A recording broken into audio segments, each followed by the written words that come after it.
Hello guys, நான் உங்கள் vs பேசுறேன். இன்னைக்கு நம்ம பார்க்க போற சீரிஸோட நேம் வந்து ரேங்கிங் ஆஃப் கிங்ன்ற சீரிஸோட சீசன் 1 தான் இன்னைக்கு நம்ம பார்க்க போறோம். அதனால நீங்க நம்ம சேனலுக்கு புதுசா இருந்தீங்கன்னா உங்களால முடிஞ்ச சப்போர்ட் நம்ம சேனலுக்கு சப்ஸ்கிரைப் பண்ணி சப்போர்ட் பண்ணுங்க. அது கூட இருக்க பெல் ஐகானை ஆல்ல வச்சுக்கோங்க. அப்பதான் நான் போற வீடியோ நோட்டிஃபிகேஷன் வரும். பரவாயில்ல கைஸ், நிறைய பேருக்கு இந்த சீரிஸ் பிடிச்சிருந்தது கமெண்ட்ல சொன்னீங்க. கவலைப்படாதீங்க, கண்டிப்பா நான் தொடர்ச்சியா போடுறேன். பட் நீங்க தயவு செஞ்சு எனக்கு சப்போர்ட் பண்ணணும். சப்போர்ட் மீன் சப்ஸ்கிரைப் பண்றது, லைக் பண்றது, கமெண்ட் பண்றது, கூடவே தயவு செஞ்சு ஸ்கிப் பண்ணாம பாக்குறது. நீங்க ஸ்கிப் பண்ணாம பார்த்தா அதுவே எனக்கு போதும். இந்த எபிசோட் உண்மையிலேயே வேற லெவலில் போக போகுது. சூப்பரான பாசத்தெல்லாம் காமிச்சிருப்பானுங்க. என்னோட பெஸ்ட் கொடுத்து பண்ணிருக்கேன். அதனால பொறுத்திருந்து பாருங்க. அது மட்டும் இல்லாம இந்த சீரிஸ் பார்த்துட்டீங்களா, ஹித்தோட போயிடாதீங்க. ஃப்ரீயா இருந்தீங்கன்னா நம்மளோட சேனல்ல இன்னும் நிறைய ஆன்கோயிங் சீரிஸ் போடுறோம். கூடவே பெனிஃபிட் சீரிஸும் இருக்கு. முடிஞ்ச அளவுக்கு அதெல்லாம் போய் செக் பண்ணி பாருங்க. என்னோட பெஸ்ட் கொடுத்து பண்ணிருப்பேன். சரி வாங்க நம்ம கதைக்குள்ள போலாமா. இப்போ டோமாஸோட ஃபிளாஷ்பேக்ல காமிக்கிறாங்க. கிங் பாசஸும் டோமாஸ், இதுக்கப்புறம் நீ என்னோட பையனுக்கு கத்தி சண்டை நீ தான் சொல்லி கொடுக்க போற. அதுக்கப்புறம் அவனுக்கு ஊதுபம் ஆயிடுது. ஒரு இளவரசனுக்கு நான் சொல்லி கொடுக்க போறேன். அதுக்கப்புறம் ட்ரைனிங் கொடுக்குற விஷயத்தை பத்தி போஜி கிட்ட அவனும் சொல்றான். இளவரசர் போஜி, இதுக்கப்புறம் நான் தான் உங்களுக்கு சொல்லி கொடுக்க போறேன். அதனால கவலைப்படாதீங்க, உங்களுக்கு எப்பவுமே நான் துணையா இருப்பேன். சரி, ஃபர்ஸ்ட் 1000 தண்டால் எடுங்க பார்க்கலாம். ஹீரோ அதை புரிஞ்சு தண்டால் எடுக்க ஒன்றுக்கே முக்கிறான். அவன் முடியலன்னு சொல்லிட்டு இவனை பார்த்தாலும் சரி கவலைப்படாதீங்க. ஃபர்ஸ்ட் எடுத்தவனே கொஞ்சம் கஷ்டமா தான் இருக்கும். போக போக சரியா போயிடும். அவன் கொடுத்த ஊக்கத்தினால ஹீரோவும் அதுக்கப்புறம் தொடர்ச்சியா பண்ண ஆனா ஸ்வாட் டெக்னிக்ல கொஞ்சம் சொதப்புறான். இளவரசி போஜி, உங்களோட முதுகு எப்பவுமே ஸ்ட்ரைட்டா வைங்க, கைகளை மட்டும் அசைங்க. இருந்தாலும் அவன் தடுமாறுறதுனால டோமாஸ்க்கே கொஞ்சம் பயம் வந்துருது. என்ன இது, இவருக்கு நான் எவ்வளவு கத்து கொடுத்துன்னு இருக்கேன், ஆனா இவரால் இவரோட உடம்பை வச்சு அதை பயன்படுத்தவே முடியல. நான் கிங் பாசஸ் லெவலுக்கு பவர் இல்லானாலும் ஆனா இந்த உலகத்திலேயே நான் பவர்ஃபுல்லான ஸ்வாட்ஸ்மேனா இருக்கிறதுக்கான தகுதியை என்கிட்ட இருக்கிற ஸ்கில்லு தான். அதுக்கப்புறம் ஹீரோக்கு ஒவ்வொரு நாளும் அவன் ட்ரைனிங் கொடுக்க இவனுக்கு கொஞ்சம் சங்கட்டமா இருக்கு. என்ன பண்ணாலும் இவருக்கு வரமாட்டேங்குதுன்னு என்னதான் இவரை வச்சு பண்றது புரியல. அது மட்டும் இல்லாம இவரால் தொடர்ச்சி ட்ரைனிங் பண்ண முடியல. இவர் கஷ்டப்படுறதை என்னாலே பார்க்க முடியல. அதுக்கப்புறம் ராணி ஹீலிங் கிட்ட சைகை மொழியை கத்துக்கிறான். அவங்களும் சொல்லி கொடுக்க சரி இது போதும். போஜி எப்படி ஸ்வாட் கலையில பயிற்சி பண்றான். அவரு நல்லா பண்றான்னு சொல்ல முடியாது. இன்னும் கொஞ்ச நாள் போகட்டும். அப்படியா, சரி இந்த தண்ணி கிளம்பலாம். ஓகே மகராணி. சரி டோமாஸ், நீ முன்னத்தை விட இப்ப அந்த சைகை மொழியில நல்லாவே பயிற்சி பார்த்துட்டேன். இதை வச்சு எதனா போஜி கிட்ட இம்ப்ரெஸ் பண்ண முடியுமா பாரு. அப்படியா, சரி நான் கண்டிப்பா பண்ண சொல்லிட்டு அதுக்கப்புறம் போஜி இருக்கிற இடத்துக்கு போயிட்டு நீங்க எப்படி இருக்கீங்க சைகை மொழியில காமிக்க அவனும் நல்லா இருக்குன்னு மாதிரி சொல்ல ஒரு வழியா நான் சொல்றது அவர் புரிஞ்சுனாச்சு. எவ்வளவு சந்தோஷமா இருக்கு அப்படின்னு அவரு சந்தோஷப்படும் போது ஹீரோ அவரோட கையை பிடிச்சி என்னால ஸ்வாட் கலையை கத்துக்க முடியாதா, எனக்கு வராதா, நான் ரொம்ப வீக்கா இருக்கணும் அப்படின்ற மாதிரி கேட்க கவலைப்படாதீங்க இளவரசி போஜி, என்ன நடந்தாலும் கண்டிப்பா நீங்க ஸ்ட்ராங் ஆகுறத யாராலையும் தடுக்க முடியாது. நான் உங்களுக்கு துணையா இருப்பேன். உங்களால ஸ்ட்ராங் ஆக முடியல, ஸ்வாட் கலையை கத்துக்க முடியலன்னு நீங்க இப்படி இருங்க, நான் உங்களுக்கு பாதுகாப்பு தரேன். ஏன்னா இப்படி இருக்கிறது எனக்கு ரொம்பவே பிடிச்சிருக்கு. அதுக்கப்புறம் ராணி கிட்ட குயின் எல்லிங் அவர்களே, நம்மளோட நாட்டுல ரேங்கிங் ஆஃப் கிங்ஸ்னு லிஸ்ட் எடுக்கிற ஆளுங்க வந்துட்டாங்க. ஏன்னா கிங் பாசஸ் இறந்ததுக்கு அப்புறமா திரும்பியும் கிங்ஸ்ல ரேங்கிங்ல ஃபர்ஸ்ட் யார் வரப்போற நிர்ணயிக்கிறதுக்காக அவங்க முயற்சி பண்றாங்க. அது மட்டும் இல்லாம அந்த டெஸ்ட்ல நிறைய மாற்றங்கள் வரப்போதான். இன்னொரு பக்கம் டைடா கிட்ட அந்த மிரரும், இளவரசி டைடா, நீங்க ஒரு அரசனா இருந்துதான் இந்த நாட்டை பாதுகாக்கணும். ஏன்னா உங்களோட அண்ணன் கிட்ட இந்த நாட்டை ஒப்படைச்சாங்கன்னா கண்டிப்பா வேற யாராச்சும் அவங்க கிட்ட இருந்து இந்த நாட்டை கைப்பற்றதுக்கு வாய்ப்பு இருக்கு. இளவரசர் போஜியோட குறைபாடுகள் காரணமா அவர் மூலியமா அவங்களுக்கு தேவையான விஷயங்களை முடிச்சுக்கிறதுக்கான வாய்ப்பு இருக்கு. அதனால அவ்வளவு பெரிய ஆபத்துல இருந்து நீங்க தான் இந்த நாட்டை காப்பாற்றணும். ஏன்னா இதனால பல மக்கள் சாகிறதுக்கான வாய்ப்பு இருக்கு. கவலைப்படாதீங்க, அப்படிப்பட்ட ஆபத்துல இருந்து காப்பாத்துறதுக்காக தான் போஜி அவரை கொல்றதுக்காக ஆரம்பிச்சாச்சு. சரியா சொன்ன. இப்ப கடைசியா ஒரே ஒரு வேலை தான். நீங்க அரசாயிட்டீங்க. உங்களுடைய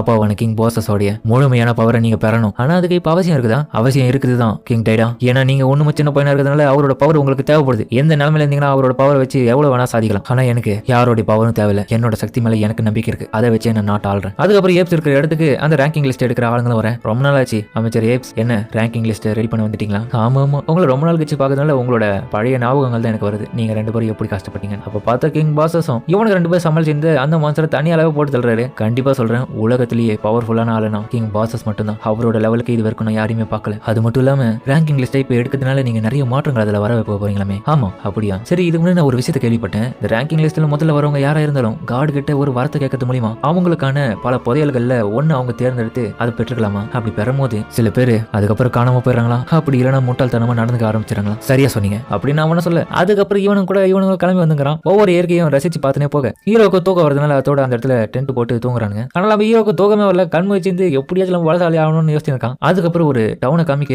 அந்த இடத்துல அவனுங்களும் போக டோமாஸும் சரி இங்க கொஞ்சம் நமக்கு தேவையான விஷயங்களை வாங்குறேன், நீ இளவரசர் போஜியை பாத்துக்கோ. போஜி இருங்க, எங்க போறீங்கன்னு சொல்லிட்டு இவன் பார்த்தா தலைவாங்க ஓடி வரான்.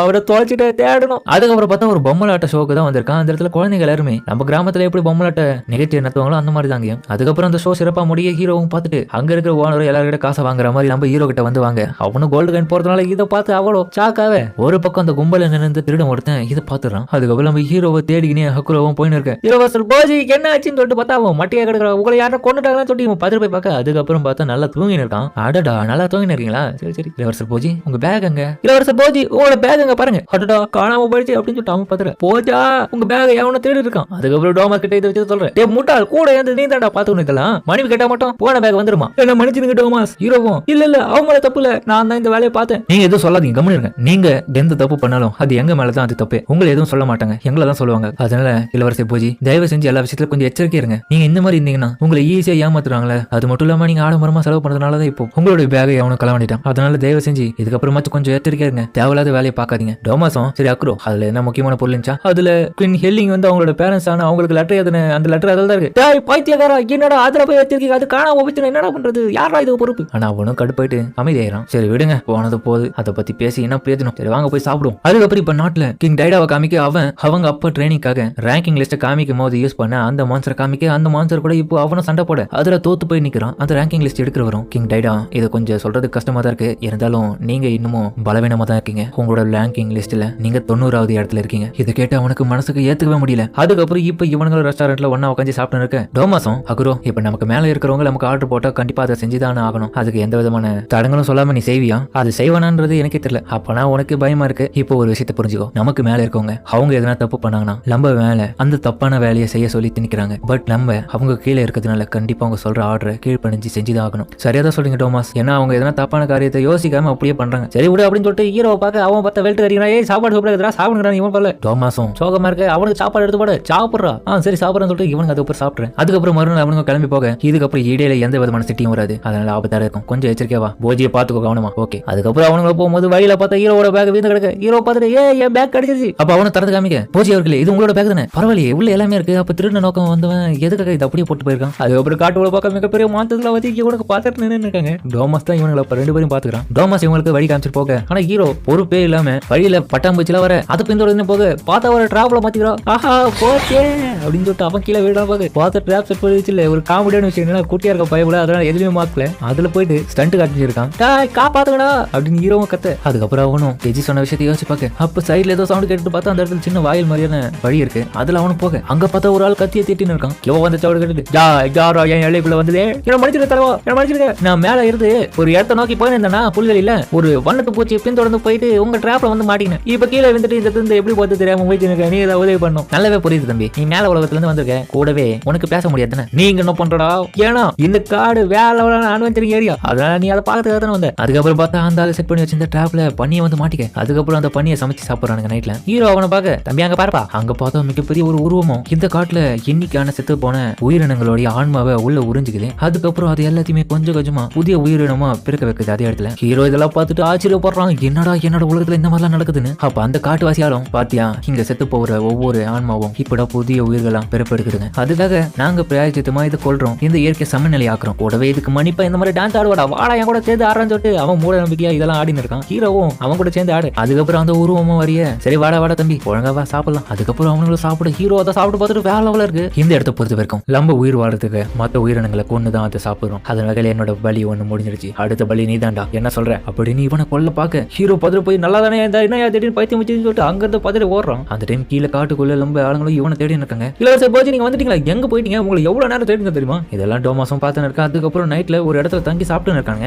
அப்ப சாப்பிடுறதுக்காக டோமாஸும் ஒரு இறைச்சி அவங்க கிட்ட கொடுக்க டக்குன்னு யாரோ வந்து சாப்பாடு அட்டாக் பண்ண டோமாஸும் பார்த்துட்டு ஷாக் ஆகுறான். யார் இது? டோமாஸ் அவர்களே இங்க யாருமே இல்லையே. கண்டிப்பா இங்க இருந்து போயிட்டு இருப்பாங்க, எனக்கும் தெரியல. அதுக்கப்புறம் அவனும் அந்த அட்டாக் பண்ண ஆயுதத்தை பார்க்க வித்தியாசமா இருக்கு. அவனுக்கு பழகப்பட்ட ஒரு ஆளோட ஆயுதம் மாதிரி தான் இருக்கு. பின்னாடி அட்டாக் பண்ண வந்த ஆளு அந்த காட்டுவாசி கிடையாதுன்றதை புரிஞ்சுக்கிறான். அதுக்கப்புறம் அந்த இடத்துல குள்ளநரிகளும் வர, அதுங்க குடும்பமா ஜாலியா என்ஜாய் பண்ணுதுங்க. ஒரு தாயும் 2 பசங்களுமா பாருங்க சூப்பரா இருக்கு. அதுக்கப்புறம் இவனுக்கு நிம்மதியா தூங்கி நிற்கும் போது டோமாஸும் தனியா வந்துட்டு, பேபி நீ எங்கடா இருக்க, ஏதோ உன்னோட ஆயுதம் தான் ஒழுங்கா சொல்லு. அப்ப பார்த்தா அவன் இல்லவே இல்ல. மறுநாள் பார்த்தா அந்த குள்ளநரிகளோட ஃபேமிலியை டோட்டலா இறந்து போயிருக்கு அந்த கறியை சாப்பிட்டுட்டு. ஆனா நம்ம அக்குரோவுக்கு புரியல. அவன் இளவரசர்கிட்ட, இளவரசே யாரோ ஆயுதத்தை வச்சு இதுங்களை சாவடிச்சிருப்பாங்க அப்படின்னு அக்குரோவை காமிக்க அவன் போஜிக்கு ஆறுதல் சொல்லி இருக்கான். ஆனா அவனோட பிளாஷ்பேக் காமிக்க அவன் அழுது இருக்கான் அவனோட பேரண்ட்ஸ் இறந்ததுனால. அப்ப அவன் கண்ணீர் விடும்போது சின்ன வயசுல இவனுக்கு ஆறுதலா அவன் வந்துப்பான். இவன் ஒரு பென்ஷன் புரிஞ்சுக்கொண்டு பிரின்ஸ் நம்ம கிட்ட பேசினா நம்மள இது பண்றாங்களே அப்படின்னு ஒரு பயத்துல இருக்க அவன் அந்த இடத்துல அந்த பூவை வச்சுட்டு கிளம்புறான் போஜியும். இதெல்லாம் அக்குரோவும் பார்க்க ஹீரோ எப்படி இவனோட பேரண்ட்ஸுக்கு பூ வச்சுட்டு போனணும், அதே மாதிரி தன்னோட அம்மாவோட கல்லறைக்கும் பூ வச்சுட்டு அவங்களோட கல்லறையில இருந்து எதனா சவுண்ட் வருதான்னு கேட்டுன்னு இருக்கான். இதெல்லாம் இப்ப அவனை யோசிச்சு பார்த்துட்டு, இளவரசர் போஜி நம்ம வேணா இதுக்கு சரியான ஒரு இறுதி சடங்கு பண்ணிடலாம். அதுக்கப்புறம் இவனுங்க எல்லாம் ஒன்னா சேர்ந்து அதுக்கு இறுதி சடங்கு பண்ணிடுறாங்க. அதுக்கப்புறம் அக்குரோவும் கவலைப்படாதீங்க, இவங்க எல்லாம் ஃபேமிலியோட சொர்க்கத்துக்கு தான் போவாங்க. டோமாஸும் சொர்க்கத்துக்கு சொல்றேன், அடுத்து போற இடமே நரகம் தாண்டா, இது நரகத்தின் வாயில் கூட சொல்லலாம். இதை கடந்துதான் அவங்க டெஸ்டினேஷன் போகணும். நரகத்தின் வாசல்ன்றீங்க, ஆனா பார்க்க எல்லாரும் நல்லா ஜாலியா தானே இருக்காங்க. நீ சொல்றது சரிதான். இந்த இடத்துல இந்த ஊர் இவ்வளவு அமைதியா இருக்கிறதுக்கான காரணமே அண்டர் வேர்ல்டு அண்ட் டீமன்ஸ் அவங்க எல்லாருமே ஒரு நைட்ஸ்னு சொல்லலாம். அவங்க இப்போ பாதாள உலகத்துல தான் இருக்கானுங்க. இந்த மேல இந்த இடத்துல இல்ல. அதனாலதான் இவங்க எல்லாரும் நிம்மதியா இருக்காங்க. சரியா குரோ, நீ இந்த இடத்துல நம்ம தூங்கத்துக்கான ஒரு இடத்த கண்டுபிடி. நானும் இளவரசரும் கொஞ்சம் போயிட்டு வரோம். சரி இளவரசர் போஜி, நம்ம வேணா அந்த அண்டர் வேர்ல்டோட என்ட்ரன்ஸ் கிட்ட போய் பார்த்துட்டு மட்டும் வரலாமா? ஹீரோவும் ஆர்வமா அது பக்கத்துல போலான்னு சொல்லிட்டு அவங்க கூட போக, அப்ப அதுகிட்ட போக டோமாஸும் இளவரசர் போஜி இந்த நரக்கத்தோட வாயில கொஞ்சம் கொஞ்சம் இடைவெளி விட்டு நெருப்பு குழம்பு பீச்சு அடிப்பாங்க. இந்த நெருப்பு எல்லாமே அவங்களுக்கு பாதுகாப்புக்காகவும் பல விதத்திலும் அவங்க யூஸ்ஃபுல்லா இருக்கு. அவனும் கிட்ட போய் வாங்கன்னு சொல்ல ஹீரோவும் கிட்ட போறான். அதுக்கப்புறம் ஹீரோவும் பக்கத்துல போய் பார்க்க டோமாஸ் சடனா என்ன பண்ணுறான், நம்ம ஹீரோவை அந்த பாதாளத்துக்குள்ள தள்ளி விட்டுறான்.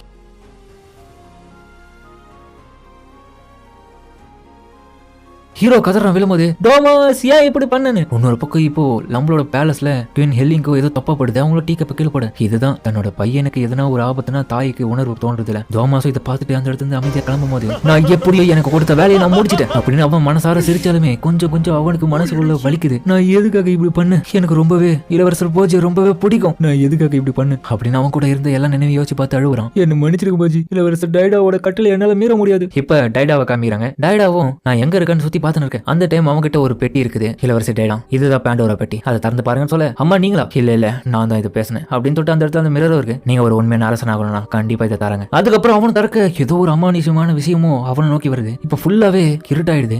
கண்ணாடி, என்னதான் இங்க நடக்குது? நான் இதான் மாட்டிக்கொண்ட போல. அப்ப அந்த இடத்துல பார்த்தா இவனோட அண்ணங்காரன் அவனும் வர, இவன் தனியா பயத்துல இருக்கும் போது அங்க சுத்தி வர எல்லா மாந்தசியும் இவன் தான் போட்டு இவனை காப்பாத்துறான். உண்மையை ஒத்துக்கோங்க, இவர் தான் உங்களை காப்பாத்த போறாரு. அவன் எத்தனை ஒரு தோத்தாலும் திரும்ப திரும்ப ஏஞ்சி நிற்கிறான். அவன் உடல் அளவுல பலவீனமா இருந்தாலும் மனசளவுல பலமா இருக்கும் அப்படின்னு சொல்லி இருக்க தலைவன் பார்த்தா இப்ப கனவு கண்டிருக்கான். அவனும் கண்மூழ்ச்சி பாக்குறான். அடுத்த என்ன ஒரு கேவலமான கனவு. அந்த டைம் அவனும் மாய கண்ணாடி, சொல்லுங்க அரசே, நான் என்னோட அப்பாவோட மொத்த சக்தியும் எடுக்க போறேன். அப்ப அந்த கண்ணாடியில் இருக்க உருவமும் வில்லத்தனமா சிரிக்க, அதோட டைடாவும் இப்போ பேலஸோட சீக்கிரட்டான பாதாள அறைக்கு போறான். அதோட இந்த எபிசோட முடிக்கிறாங்க. சரிங்க, இந்த வீடியோ அப்படின்னு கமெண்ட்ல சொல்லுங்க. மறக்காம இந்த வீடியோ எல்லாருக்கும் பிடிச்சிருக்கும். நம்ம பிடிச்சிருந்தா லைக் போட்டு நம்ம சேனலுக்கு சப்ஸ்கிரைப் பண்ணி சப்போர்ட் பண்ணுங்க. அது கூட இருக்க பெல் ஐகானை ஆல் வச்சுக்கோங்க. அப்பதான் நான் ஒரு வீடியோ நோட்டிஃபிகேஷன் வரும். முடிஞ்ச அளவுக்கு வீடியோ சப்போர்ட் பண்ணீங்கன்னா இதே மாதிரி நான் டெய்லி 2 போடுறேன். முடிஞ்ச அளவுக்கு இல்லைன்னா ஒரு சில நாள் 1 கம்பல்சரி வந்துடும். மிஸ் பண்ணாம பாருங்க. என்னோட பெஸ்ட் கொடுத்து நான் பண்றேன். தயவு செஞ்சு ஸ்கிப் பண்ணாதீங்க. இந்த வீடியோ பார்த்துட்டீங்களா அப்படின்னா நம்மளோட சேனல்ல ஆன்கோயிங் போட்டுருக்கோம், ஃபினிஷ் அனிமேலாம் போட்டு வச்சிருக்கோம். மிஸ் பண்ணாம அதையும் போய் செக் பண்ணி பாருங்க. சரிங்க, இஸ்லாம் பையத்தோட இந்த வீடியோ முடிச்சுமா.